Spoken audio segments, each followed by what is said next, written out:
Hi hello అండి, welcome to my world of books and blogs. First time నా channel చూస్తున్నట్టయితే please subscribe చేసి పక్కన బెల్ ఐకాన్ని క్లిక్ చేయండి. దానివల్ల నోటిఫికేషన్ ఇమీడియట్గా వస్తుంది. రెండు మనసుల కలయిక 15వ భాగం. ఇప్పుడు అందరూ చాలా హ్యాపీగా ఉన్నారు, ఒకరు తప్ప. ఇంకెవరు? నీలిమ. అందరూ తిరిగి ఎవరి ఉద్యోగాల్లో వాళ్ళు పడిపోయారు. చాలా హ్యాపీగా జోకులు వేసుకుంటూ అందరూ సరదాగా ఉంటున్నారు. ఒకరోజు అందరూ కలిసినప్పుడు నీలిమ కూడా వస్తుంది. జాను నీలిమతో మాట్లాడాలి అని పిలుస్తుంది. నువ్వు అజయ్తో కలిసి డ్రామా ఆడావని నాకు తెలియదు కదా, నేను నిన్ను తప్పుగా అనుకున్నాను, ఐఎమ్ సారీ అంటుంది. అందుకు నీలిమ, పర్లేదు జాను, అయినా అసలు నువ్వు సారీ చెప్పాల్సిన అవసరమే లేదు. ఎందుకంటే నువ్వు అనుకున్నదే నిజం. బావ డ్రామా ఆడాడేమో, నేను మాత్రం నిజంగానే చేశాను. నాకు నువ్వు బావ కలవడం ఇష్టం లేదు. బావ నాకు మాత్రమే సొంతం. నేను మీ పెళ్ళి ఎలా అయినా చెడగొడతాను. ఈ విషయం తీసుకెళ్ళి నువ్వు బావకి చెప్తావేమో, చెప్పుకో, నాకేం భయం లేదు. దాన్ని ఎలా మేనేజ్ చేయాలో నాకు తెలుసు అంటుంది. అందుకు జాను, నీలిమా, నువ్వింకా మారలేదా? చిన్నపిల్లలానే చేస్తున్నావా? నీ ప్లాన్స్ నీకుంటే నా ప్రేమ నాకుంది. అజయ్ మీద నాకు నమ్మకం ఉంది. సరే, నేను అజయ్ చెప్తాను. కంప్లైంట్ ఇస్తానన్నావు కదా, నేనేమి చేయను. నీకు చేతనైనంత చేసుకో. తప్పకుండా జాను, నాకు చేతనైనది చాలా ఉంది, నేను చేస్తాను అని వెళ్ళిపోతుంది. ఈలోపు ఇంట్లో వాళ్ళు కూడా రేఖా కిరణ్లకి ఎంగేజ్మెంట్ అరేంజ్ చేశారు. వీళ్ళ పెళ్లి చేసిన తర్వాత అజయ్ వాళ్ళ పెళ్లి చేద్దాం అనుకున్నారు. ఆ రోజు రేఖా కిరణ్ ఎంగేజ్మెంట్. జాను ఫ్యామిలీ అందరూ హైదరాబాద్ అజయ్ వాళ్ళ ఇంటికి వచ్చారు. ఫంక్షన్ అంతా బాగా జరిగింది. ఇక జాను వాళ్ళ ఫ్యామిలీ అంతా అజయ్ వాళ్ళ పేరెంట్స్కి చెప్పి బయలుదేరుతాము అన్నారు.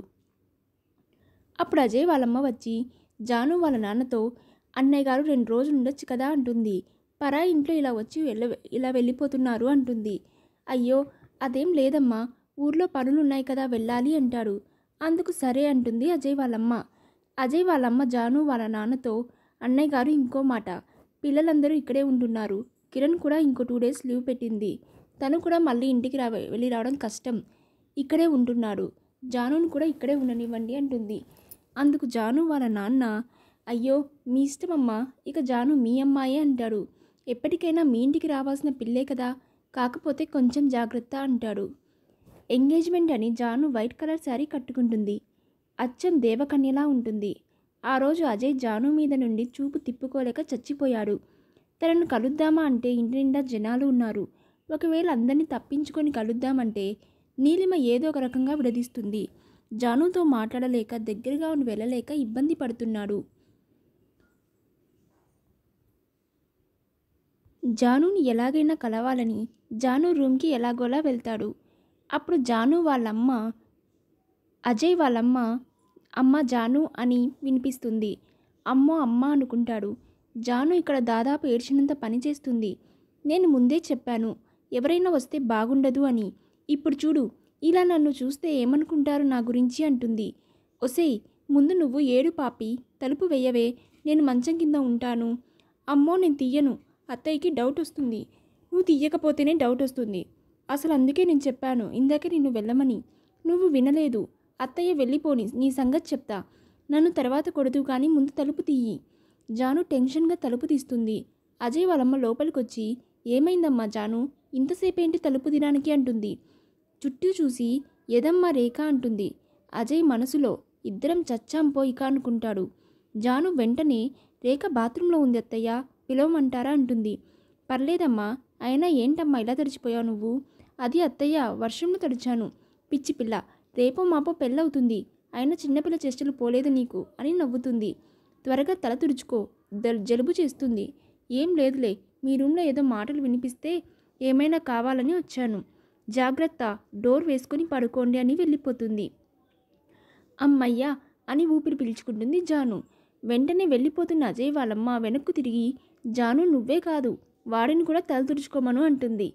అత్తయ్య అది అని జానీ అంటుండగా, ఏం కాదులేమ్మా, మేం కూడా మీ వయసు దాటి వచ్చిన వాళ్ళమే, కాకపోతే కొంచెం జాగ్రత్త అంటుంది. జాను మాట్లాడలేక సిగ్గుతో తలదించుకుంటుంది. వాళ్ళమ్మ వెళ్ళగానే అజయ్ బయటికి వస్తాడు. ఎంతైనా మా అమ్మ చాలా స్మార్ట్ కదా అంటాడు. వెంటనే అజయ్ భుజాన్ని గట్టిగా కొడుతుంది. అబ్బా ఏంటి జాను, ఏంటి మరి, చూడు అత్తయ్య చూసింది, అందుకే ఈ వేషాలు వద్దు అని అన్నా. అబ్బా ఇప్పుడేం అనలేదు కదా, అయినా జాను నువ్వు కూడా మామూలు దానివి కాదు. మా అమ్మ రేఖ గురించి అడగగానే నేనైతే భయపడేవాడిని, కానీ నువ్వు తడుముకోకుండా భలే చెప్పావే అంటాడు. ఆ! నాకు పాత ఎక్స్‌పీరియన్స్ ఉన్నాయిలెండి. అమ్మో! మరి లేకపోతే నేను టెన్షన్ పడుతుంటే మీరు ఇలాంటి సిల్లీ క్వెషన్స్ వేస్తారా? అది సరే కానీ ఆహ్, జాను ఆపిన దగ్గరుండి మొదలు పెడదామా? వేషాలు చాలు వెళ్ళండి అని బయటికి తోస్తుంది. నీకు కనికరం లేదే నా మీద? అయినా ఇంతే ప్రాప్తం అనుకుంటాలే. పెళ్ళయ్యాక ఎలా పారిపోతావో చూస్తా అని కన్ను కొట్టి వెళ్ళిపోతాడు. ఇలా సరదా సరదాగా అందరూ హ్యాపీగా ఉంటారు. రేఖ పెళ్ళి అయిపోతుంది. రేఖ వాళ్ళ అత్తారింటికి వెళ్ళే రోజు వచ్చింది. ఆ రోజు జాను బాగా ఏడుస్తుంది. రేఖనైతే అసలు ఎవరూ కంట్రోల్ చేయలేకపోయారు. అజయ్, ఏంటి మీరు? ఏంటి జాను నువ్వు కూడా? రేఖ కిరణ్ ఇష్టపడి పెళ్లి చేసుకుంటుంది. ఆంటీ వాళ్ళ ఫ్యామిలీ కూడా బాగా తెలుసు. అందరం ఉండేది హైదరాబాద్లోనే. ఇటు తిరుగుతూ ఉంటాము. చిన్నపిల్లల్లా చేస్తున్నారు మీరు. జాను ఊరుకో. రేఖ అజయ్తో, అన్నయ్య నేను వెళ్ళిపోతున్నానని కొంచెం కూడా బాధగా లేదా అంటుంది. లేదు రేఖ, ఎందుకు చెప్పు? కిరణ్ ఏమైనా చెడ్డోడా? మనం ఏమైనా కలవకుండా ఉంటామా? జానుకి బాగా కోపం వస్తుంది. ఏంటి అజయ్ అలా అంటావు? రేఖ జానుతో ఆగమని చెప్పి, అన్నయ్య అంత బాధలేని వాడివి కళ్ళు తుడుచుకొని మరీ ఎందుకొచ్చావు అంటుంది. దాంతో అజయ్ రేఖను పట్టుకొని బాగా ఏడుస్తాడు. రేఖ కూడా బాగా ఏడుస్తుంది. రేఖ నువ్వు నాకు చెల్లెలివి, ఫ్రెండ్వి అన్నీ నువ్వే. నువ్వు ఇలా వెళ్ళిపోతుంటే నాకు చాలా బాధగా ఉంది. నేను కిరణ్తో మాట్లాడి ఇల్లరికం రమ్మంటాను అంటాడు. దాంతో రేఖ నవ్వుతుంది. జానుతో పెళ్ళైనప్పుడు నువ్వు కూడా ఇల్లరికం పోతావా అంటుంది. ఇది బాగుంది అంటుంది జాను. దాంతో అజయ్ జాను తల మీద మొట్టికాయ వేసి, ఎప్పుడు అన్నయ్యలతో కలిసి ఉందామా అని గొడవేనా? నేనేదో దాన్ని ఓదారుద్దామని అంటుంటే, అసలు నువ్వు ఇక్కడ ఒకడు ఉన్నావని నా గురించి పట్టించుకునేది ఏమీ ఉండదు అని అనగానే వాళ్ళిద్దరూ పోట్లాడుతూ ఉంటారు. రేఖ అజయ్ జాను చేతిలో పెడుతుంది. జాను నేను వెళ్తున్నాను. ఇక నుంచి నువ్వే వీడిని చూసుకోవాలి. కోపం వస్తే కంట్రోల్ చేసుకోలేడు. నీ ప్రేమతో నువ్వే వాడిని జాగ్రత్తగా చూసుకోవాలి అంటుంది. జాను అజయ్ల పెళ్లి డేట్ కూడా ఫిక్స్ అవుతుంది. అజయ్ జానుకి ఒక శారీ కొనిపెడదామని బయటకు తీసుకెళ్తాడు. సరే అని జాను కూడా బయలుదేరుతుంది. ఇంతలోనే నీలిమ కూడా వచ్చి, బావా నీ పెళ్ళికి నాకు కూడా చీర కొనిపి అంటుంది. సరే రా నీళ్ళు అంటాడు. జాను అజయ్ని గిల్లి పక్కకు తీసుకొస్తుంది. అబ్బా ఏంటి రాక్షసి అలా గిల్లావు? మరి మన ఇద్దరం పోతుంటే మధ్య తోకలాగా అదెందుకు? ఓయ్ ఏంటి? అది నా మరదలు. అబ్బా మరదలు మీద ప్రేమ పొంగుకొస్తుంది అని బుంగముతి పెడుతుంది. అబ్బా అలా పెట్టకు, ఇక్కడే నిన్ను ముద్దు పెట్టుకోవాలనిపిస్తుంది. ఏదో ఆశపడుతుంది కానీ రాని, అయినా మన ఇద్దరమే ఉంటామని ఏమైనా ప్లాన్ చేసావా అంటాడు. అదొక్కటే తక్కువ అని కోపంగా వెళ్ళి కారులో ఫ్రంట్లో కూర్చుంటుంది. నీలిమ వచ్చు, జాను ప్లీజ్ నువ్వు అలా బ్యాగ్ కూర్చో. నేను ఎప్పుడు బావ డ్రైవ్ చేస్తే ముందే కూర్చుంటాను. నాకు అలానే ఇష్టం. నేను కూర్చోలేను అంటుంది.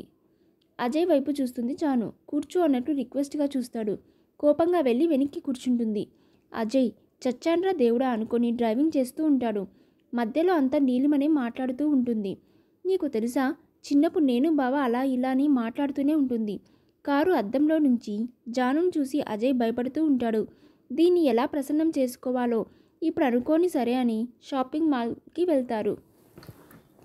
అక్కడన్నీ చూస్తూ ఉంటారు. అజయ్ అన్నీ వెతికి వెతికి ఒకసారి జానుకి చూపిస్తాడు. జాను ఈసారి నీకు చాలా బాగుంటుంది అంటాడు. జానుకి కూడా అది బాగా నచ్చుతుంది. ప్యాక్ చేపిస్తాను అని అజయ్ పట్టుకొని వస్తాడు. ఇంతలో అక్కడికి నీళ్ళు వస్తుంది. బావా నాకు చీర సెలెక్ట్ చేయి, నాకేదీ తెలియడం లేదు అంటుంది. అలా అంటూ అజయ్ చేతిలో ఉన్న శారీ చూసి, బావా నాకు భలే నచ్చింది, ఇది నాకు ఇదే కావాలి అని అంటుంది. ఎంత కాస్ట్ అయినా సరే అని బతిమలాడుతూ ఉంటుంది. అరే ఎందుకు దీనికి అంతరగడం, నిజంగానే ఈసారి నీకు బాగుంటుంది అని చెప్పి అది ఇచ్చేస్తాడు. థ్యాంక్ యూ బావా అని చెప్పి నీళ్లు తీసుకొని వెళ్ళిపోతుంది. అజయ్ ఇటు తిరిగేసరికి జాను కోపంగా ఉంటుంది. అజయ్, జాను అయినా నీ కలర్ అంతా బాగుండదు, నీకు వేరేది ఇస్తా అంటాడు. నాకేమీ అక్కర్లేదు అని వెళ్ళిపోతుంది. అజయ్ మళ్ళీ ఇంకో సెలెక్ట్ చేసి తీసుకెళ్తాడు. కానీ జాను తీసుకోదు. ఆ రోజంతా అజయ్తో మాట్లాడకుండా కోపంగా ఉంటుంది. నీళ్ళు జాను దగ్గరికి వెళ్ళి, చూసావా నీతి అనుకున్న చీరని ఎలా లాక్కున్నానో, నా భావని కూడా అలానే తీసుకుంటా, ఇది ఫిక్స్ అవ్వు అని నవ్వుతూ వెళ్ళిపోతుంది. జాను ఆలోచిస్తూ ఉండిపోతుంది. ఆ తర్వాత ఇంట్లో పెళ్లి పనులన్నీ మొదలయ్యాయి. జాను వాళ్ళ ఊరికి వెళ్ళిపోయింది. అజయ్ వాళ్ళు కూడా ఆ రోజు అందరూ కలిసి జాను వాళ్ళ ఊరు వెళ్ళారు. ఈ మధ్యలో జాను కూడా అజయ్కి ఫోన్ చేయలేదు, ఏమీ మాట్లాడలేదు. అజయ్ చేసినా లిఫ్ట్ చేయట్లేదు. దీనికి బాగా కోపం వచ్చింది అనుకుంటా అని ఆలోచిస్తూ అనుకుంటాడు. అంతలో ఫ్రెండ్స్ అందరూ వస్తారు జాను వాళ్ళ ఇంటి పెళ్ళికి. అజయ్తో, ఒరేయ్ ఇక్కడ చాలా బోరింగ్గా ఉంది, మనం అందరం ఆడుకుందాం రండి అని ఫ్రెండ్స్ అందరినీ ఏకం చేస్తాడు. అరుణ్, నీలిమ అందరూ వస్తారు. తనకు వేరే పని ఉండడం వల్ల రాదు. జాను తన పక్కన కూర్చుంటుందేమో అని చూస్తాడు అజయ్. కానీ జాను వెళ్ళి అరుణ్ పక్కన కూర్చుంటుంది. అమ్మో, ఇంకా కోపం తగ్గలేదనుకుంటా అమ్మగారికి, ఎలా ప్రసన్నం చేసుకోవాలని అనుకుంటాడు. అందరూ పాటలు పాడుతూ డ్యాన్సులు వేస్తూ ఉంటారు. ఇంతలో ఒకతను లేచి, ఇప్పుడు మనం ఒక ఆట ఆడుదాం. ఆట కాదు కానీ టాస్క్ చేద్దాం. ఇక్కడ అందరూ ఒక్కొక్కరు లేచి ఇక్కడ ఉన్న వాళ్ళలో వాళ్ళకిష్టమైన వాళ్ళు ఎవరనేది చెప్పాలి. ఓన్లీ ఇక్కడ ఉన్న వాళ్ళలో చెప్పాలి అంటాడు. అలా ఒక్కొక్కరు లేచి చెప్తూ ఉంటారు. రేఖ కిరణ్ పేరు, కిరణ్ రేఖ పేరు, అలా అందరూ చెప్తూ ఉంటారు. తరువాత నీలిమ, నాకు ఇక్కడున్న అందరిలో కానీ ఈ ప్రపంచంలో ఉన్న అందరిలో కానీ మా బావంటే ఇష్టం అంటుంది. దాంతో అందరూ షాక్ అవుతారు. అజయ్ ముందు జానుని చూస్తాడు. తను కోపంగా చూస్తూ ఉంటుంది. దేవుడా అనుకుంటాడు. అందరూ నీలిమ, అదేంటి అలా చెప్పావని అడుగుతూ ఉంటారు. అది అంతే, నా ఇష్టం, మీరు ఎవరిష్టమో చెప్పమన్నారు, నేను చెప్పాను అని వెళ్ళి కూర్చుంటుంది. తరువాత అరుణ్ లేచి, నాకు ఇక్కడున్న అందరిలో జాను అంటే చాలా ఇష్టమని చెప్తాడు. ఇప్పుడు జాను వంతు వస్తుంది. అజయ్, ఇప్పుడు నా పేరు చెప్పకుండా ఎలా తప్పించుకుంటావని నవ్వుకుంటాడు. జాను అది గమనించి, నాకు అరుణ్ అంటే ఇష్టమని అంటుంది. అందరూ షాక్ అవుతారు. అదేంటి అని అడిగితే, ఆన్సర్ చెప్పమన్నాను, నేను చెప్పాను అంతే అని వెళ్ళిపోతుంది. వెళ్ళిపోతున్న జానుని, అదేంటి అజయ్, ఆన్సర్ విన్నావా అంటారు అందరూ ఫ్రెండ్స్. వినేదేముంది, నాకు తెలుసుగా ఆ పేరు అని వెళ్ళిపోతుంది జాను. వాళ్ళ ఫ్రెండ్స్ అందరూ దాని పేరేగా వాడు చెప్పేది అని నవ్వుకుంటాడు. జాను వెళ్తూ వెళ్తూ అజయ్ దగ్గరికి వచ్చి చిన్నగా, నువ్వు చెప్పేది నీలిమ పేరేగా, అది అందరి ముందు వినడం ఇష్టం లేక నేను వెళ్ళిపోతున్నాను అంటుంది. దాంతో అజయ్ కొంచెం హర్ట్ అవుతాడు. అజయ్ జానుతో మాట్లాడడానికి ట్రై చేస్తూ ఉంటాడు. జాను ఎక్కడా కనిపించదు. ఈలోపు నీలిమ వచ్చి అడుగుతుంది, ఎవరి కోసం వెతుకుతున్నావు అని. ఏముంది, నా జాను కోసం అంటాడు. అంతేలే, జాను వచ్చాక మేమెక్కడ కనిపిస్తున్నాం నీకు అంటుంది. అమ్మో, ఇప్పుడు ఇది కూడా అడిగితే నా పని అంతే అనుకొని నీలిమతో మాట్లాడుతూ ఉంటాడు. వీళ్ళు మాట్లాడుతుంటే జాను అటు పక్క నుంచి వస్తుంది. అజయ్ అది గమనిస్తాడు. అజయ్ నేను వెళ్తాను అనగానే నీలిమ, అదేంటి బావా, ఒక 10 నిమిషాలకి అంత విసుగొచ్చేసానా అంటుంది. అది కాదే బాబు అని నీలిమకు నచ్చజెప్పేసరికి కొంచెం టైం గడిచిపోతుంది. జానులాగే ఉంది అని కొంచెం దగ్గరికి వెళ్ళగానే తను అరుణ్ని పట్టుకొని ఏడుస్తూ ఉంటుంది. అజయ్, వాట్ హ్యాపెండ్ అరుణ్ అని అడుగుతాడు. అరుణ్ తడబడుతూ, ఏం లేదులే అజయ్, పెళ్ళి కదా, ఇంట్లో వాళ్ళని మిస్ అవుతుందిలే అని వెళ్ళిపోతాడు. జాను కూడా వెళ్ళిపోబోతుంది. కానీ అజయ్ జాను చేయి పట్టుకొని ఆపుతాడు. ఏంటి జాను, నిజంగా మీ వాళ్ళని మిస్ అవుతున్నావని బాధపడుతున్నావా? నా మీద నమ్మకం లేదా నీకు అని ఓదార్చబోతాడు. కాను జాను అజయ్ చేతిని విదిలించుకొని పక్కకు వెళ్ళి నిల్చుంటుంది. అజయ్ దగ్గరికి వెళ్ళి, ఏమైంది జాను అంటాడు. తను మాట్లాడదు. అది సరే కానీ ఇందాక అరుణ్ పేరు ఎందుకు చెప్పావు, ఎవరంటే ఇష్టమని అంటాడు. అది నిజమేగా అంటుంది. నిజమా, నా కళ్ళల్లోకి చూసి చెప్పు అంటాడు. నిజమే, నువ్వెటు నీ మరదల పేరు చెబుతావు, అందుకే నీకన్నా ముందు నేనే చెప్పాను అంటుంది. జాను, నువ్వు ఎవరి పేరు చెబుతావనేది నీ ఇష్టం. నువ్వు నిజంగా అరుణ్ పేరు చెప్పినా నాకే బాధ లేదు. ఎందుకంటే ఫ్రెండ్షిప్ ప్రేమని ఎవరూ కొలవలేము. అందుకు జాను, ఎందుకు అజయ్ అబద్ధం ఆడతావు? నా కోసం కొన్న చీరని తనకిచ్చావు. చీర విషయంలోనే కాంప్రమైజ్ కాలేని వాడివి పేరు విషయంలో ఎందుకు అవుతావు? నీకు నీ మరదలంటే అంత ఇష్టం ఉన్నప్పుడు నన్నెందుకు ప్రేమించావు? ఎందుకు పెళ్లి చేసుకుంటున్నావు? ఎవరైనా అమ్మాయి తనకి ఇంపార్టెన్స్ ఇచ్చేవాడిని భర్తగా ఉండాలని కోరుకుంటుంది. కానీ నువ్వు ఇంకా అని అనలేకపోతుంది. అయినా నీ గురించి ముందే తెలియాల్సిందే తెలుసుకోలేకపోయాను. ఇప్పుడు ఏం చేస్తామంటుంది. తెలుసుకొని ఏం చేస్తావు జాను? సరే ఇప్పుడు తెలిసిందిగా, ఏం చేస్తావు? పెళ్ళిని ఏమైనా ఆపుతావా? ఇప్పుడు అవకాశం లేదుగా అని జాను కోపంగా వెళ్ళిపోతుంది. వెళ్తున్న జానుని చూసి అజయ్ నవ్వుకుంటాడు. జాను, ఇది మాత్రం ఫిక్స్, నువ్వు ఇంకా చిన్నపిల్లవే జాను. అమ్మో, నిన్ను తట్టుకోవాలి నేను, అయినా పెళ్లి తర్వాత చెప్తా నీ సంగతి అనుకుంటాడు. పెళ్లి రోజు వచ్చేసింది. పెళ్లి టైం దగ్గర పడుతుంది. జానుని తీసుకురమ్మనగానే అమ్మ పెద్దమ్మ వెళ్తారు. కానీ రూమ్లో జాను ఉండదు. అంతా వెతుకుతారు, ఎక్కడా కనిపించదు. జాను అమ్మ పెద్దమ్మలు వచ్చి జాను వాళ్ళ నాన్నకి పెద్దనాన్నకి అన్నలకి చెబుతారు. వాళ్ళందరూ వెతుకుతూ ఉంటే వాళ్ళు ఏదో టెన్షన్లో ఉన్నారని అజయ్ వెళ్తాడు. అజయ్ కూడా వెతుకుతాడు కానీ ఎక్కడా కనిపించదు జాను. ఇంతలో పెళ్ళికి వచ్చిన వాళ్ళందరికీ విషయం తెలిసిపోతుంది. అజయ్ అటు టెన్షన్గా చూస్తూ ఉండగా పక్కనే ఒక లెటర్ కనిపిస్తుంది. ఆ లెటర్ చదువుతాడు. అలానే కింద కూర్చొని పోతాడు. ఎవరు పిలిచినా మాట్లాడు. అంతలో నీలిమ వచ్చి అజయ్ చేతిలో లెటర్ తీసుకొని పైకి చదువుతుంది. అందులో ఇలా ఉంటుంది. ప్రియమైన అజయ్కి, సారీ మిస్టర్ అజయ్కి, నేను నువ్వు ఇష్టపడ్డావని చెప్తున్న జానుని. నువ్వు ఇష్టపడ్డాను ఎందుకు అంటున్నానంటే నేను నిన్ను ఇష్టపడలేదు. నిజమే, ఒకప్పుడు ప్రేమించాను. నువ్వు నా కోసం ఎంత పిచ్చోళ్ళ తిరుగుతున్నావో చూసి ప్రేమించాను. కానీ అప్పుడు నువ్వు నాకు ఇచ్చిన వాల్యూ ఇప్పుడు ఇవ్వడం లేదు. ఒకసారి నేను నిన్ను ప్రేమించడం మొదలుపెట్టాక నీ దృష్టిలో నేను తగ్గిపోయాను. వేరే వాళ్ళకి ఇంపార్టెన్స్ ఇస్తున్నావు. అంతేలే, ఒక అమ్మాయి ఒప్పుకునేదాకా మీరు వెయిట్ చేసేది. ఎనీవే, నీ చాయిస్ నీ ఇష్టం. కానీ నువ్వు ఇలా ఉండే నేను నీతో ఉండలేను. నాకు ఇంపార్టెన్స్ ఇచ్చేవాడిని, నన్ను ప్రేమించే వాళ్ళని, నన్ను మాత్రమే ప్రేమించే వాళ్ళని నేను ఇష్టపడతాను. అందుకే ఈ పెళ్ళి వద్దు అనుకుంటున్నాను. ఇప్పుడు నేను మీ ముందుకు వచ్చి ఎక్స్ప్లెయిన్ చేయొచ్చు, కానీ అది మీరు అర్థం చేసుకోలేరు. నేను అరుణ్ని ఇష్టపడుతున్నాను. అవును, తన మరదలు ఉన్నా సరే తను నా పేరే చెప్పాడు. అందుకే నేను నిన్న బాగా ఆలోచించాను. నాకు అరుణే కరెక్ట్ అనిపించింది. అందుకే ప్రపోజ్ చేశాను. తను ఒప్పుకున్నాడు. అందుకే మేమిద్దరం వెళ్ళిపోతున్నాము.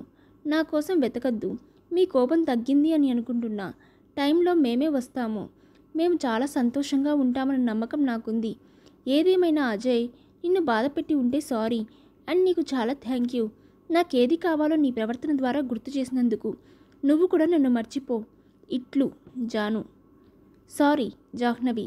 నీలు ఆ లెటర్ చదవగానే అక్కడ అంతా అల్లకల్లోలంగా అయిపోతుంది.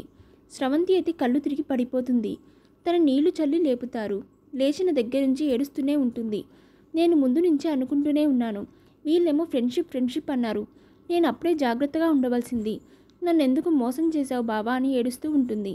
జాను నాన్నకి ఏమీ అర్థం కాదు. ఎవరికి ఏమీ అర్థం కాదు. అందరూ జానుని తిడుతూ ఉంటారు. అసలు ఎందుకు ఇలా చేసింది ఈ పిల్ల అని. నీలిమ అజయ్ దగ్గరికి వచ్చి, బావా ఇంకా ఎందుకు అలా ఆలోచిస్తావు? ఎవరితోనూ వెళ్ళిపోయింది ఆయన గురించి నీకు అనవసరమా? నువ్వు హ్యాపీగా నీ లైఫ్ లీడ్ చేయి. నీకోసం ఎప్పుడు నేను ఉంటాను అంటుంది. జాను వాళ్ళ ఫ్యామిలీ అంతా అజయ్ వాళ్ళ ఫ్యామిలీకి క్షమాపణలు చెప్పి వెళ్ళిపోతారు. పెళ్లి ఇల్లు కాస్త శోకసంద్రంలా మారిపోయింది.